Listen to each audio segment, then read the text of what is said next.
Well, Arsenal's first loss of the season comes away to Bournemouth, losing 2-0 today. Another controversial decision from the referee. Jared Gillett on VAR telling Robert Jones after he issued the yellow card to William Saliba to go and have another look. Thought it was a clear goal scoring, clear denial of a goal scoring opportunity.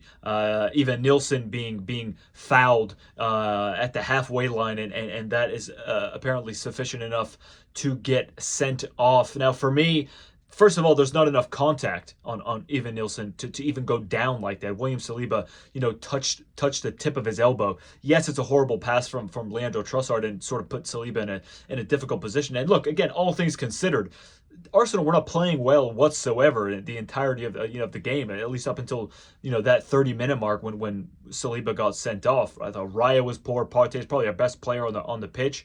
Everyone was pretty poor. We didn't really make any opportunities to score. We were decent, more possession of the ball. Obviously, everything you would think of.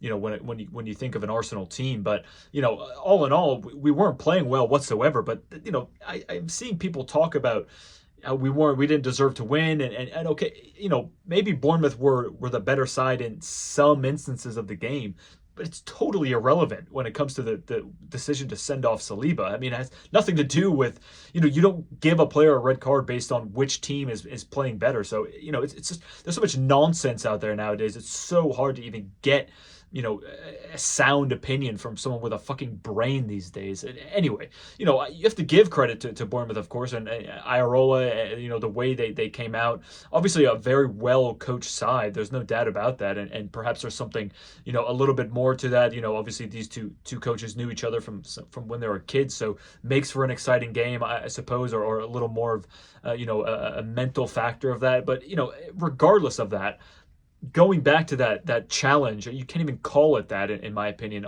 From William Saliba, clear decision, clear denial of a goal scoring opportunity. He's at the halfway line. First of all, I've seen people saying that Ben White is not the player to get. Look back at last year how he caught up to Leroy Sané. Almost the exact same distance. Now I don't know if who's faster, which, but again, there is no consistency, when it comes to stuff like this. Ben White's right there, and I agree he's okay. I shouldn't say right there, but he's close enough to say I can have a go here at stopping him on this run if he does get away. But of course, a Brazilian, a South American player, they love to dive.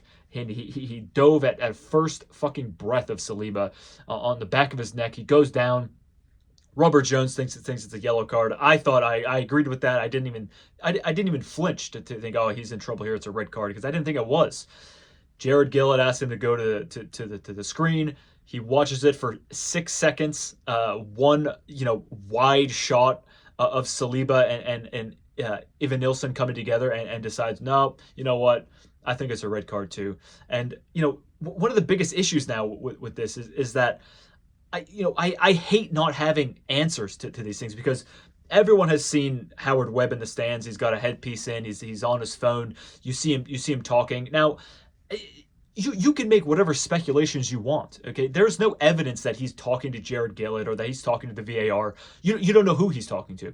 But the issue is that we don't know who that is. So people are going to go and speculate, and it's so infuriating to not know the answer to who was he talking to. Why the hell did the camera show him there? What the hell is he doing with an earpiece anyway? Maybe he's training referees. He's the head of the PGMOL. I don't know what he's doing.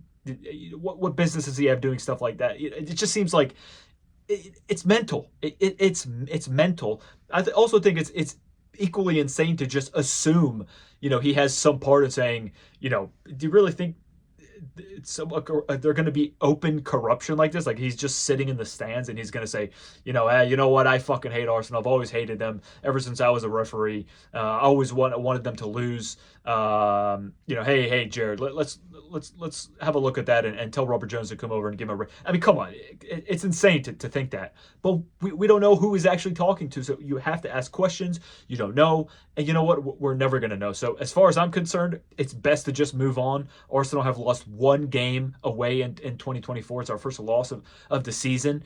No Saka, no Odegaard. I'm not even going to start to talk about who we're missing. Saliba now out for the Liverpool game, which is massive. I don't know if Timber is going to be back. You would assume maybe, if not, it's Ben White and Gabriel at the back. I don't know who's going to fit in at right back. Obviously, Tomiyasu's still out, and depending on whether or not Timber is there, I don't know who you play in that position. So a week away, Mikel obviously has plenty of time to think about what to do. But look, just this is the last thing I'll say about Jared Gillett. People saying he's a Liverpool fan. I think I've read before that he's not allowed to referee Everton games. There's a difference between a referee, telling you what allegiances they have to a football team, which they are required to do. They are asked to do that. And it's another thing to assume that because they follow a team or something that they are going to have this inherent bias. It's so evil and calculated to think Jared Gillett is going to use his power of being a referee to intentionally send off a very good player for Arsenal because they're playing his boyhood club the next. Again, it just, you don't have the answers to it. Stop assuming it. You know how many players there are who play professional football who are Rice is a Chelsea fan, is he not? Look at the banger he scored against Chelsea last season. Kulusevski is apparently an Arsenal fan, plays for Tottenham. It's like, just stop this nonsense. Arsenal fans do this the best. It's not the whining about referees, because everybody does that. I do it. I try not to be biased at all, and I think I do a very good job of that, actually. But Arsenal fans are very, they're like right-wing conspiracy theorists here in America. I mean, it's insane. Go find an answer if you care that much, and then go find proof for that answer. Otherwise, the Jared Gillett and the Howard Webb talking to fucking VAR, it's just nonsense. And it's frustrating to not have answers for stuff like that, because I do think it's important, obviously, and I do think they got it wrong today, 100%. I don't think it's a red card, and I don't think showing a fucking game against Aston Villa during the COVID season does any justice either about whether or not there's consistency in it. It's fucking 4 years ago. I mean, get over that. So again, Arsenal fans who do that, it's pathetic. It makes it even more difficult when you lose a game like this, and when you try to make a sound argument about whether or not it's a red card, it's a challenge, or is it a clear. It makes it all difficult because the waters get all muddied. It's just pathetic to be complaining about something without having a fucking clue why or what the reason is, because you have to find proof. The burden of proof is on you. You want to accuse Howard Webb of influencing Jared Gillett to go to the VAR and then go find proof for it. Okay, go bug Howard Webb's car and go FBI on them, because otherwise it's just a load of shit. I'm just going to close here by saying, Gabriel Martinelli came on. I was waiting for this substitution. Obviously, Trossard, brilliant player. I think in a position like this, when you're down to 10 men, you want someone who's a little bit quicker. Martinelli, can just chase down a ball and very, very good at the high press.